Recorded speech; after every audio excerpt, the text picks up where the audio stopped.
Hey everyone, welcome back to the channel.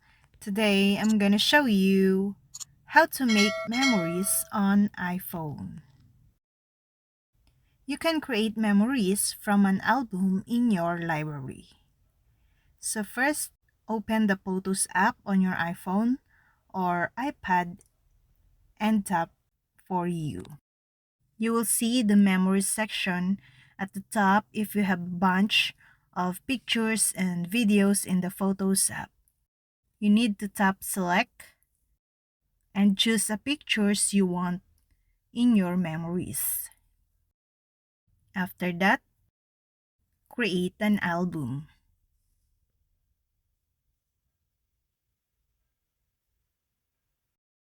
Swipe up from the bottom and select Add to Album.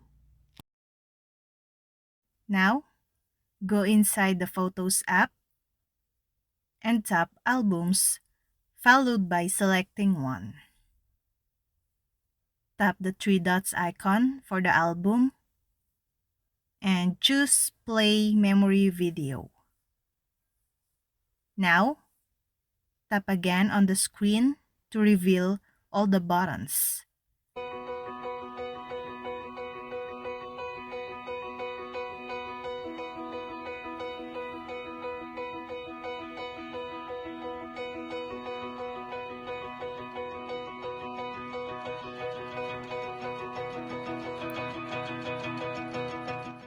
And tip, you can add the Photos app featured widget on your iPhone or iPad home screen and tap the widget to see the memory displayed there.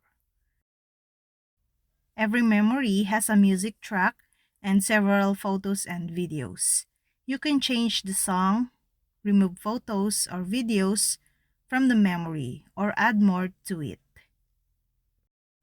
Once you're done editing, tap the screen to return to your memory. And that's all. I hope this video helped you guys. For more videos, subscribe to our YouTube channel. Thank you for watching. See you again.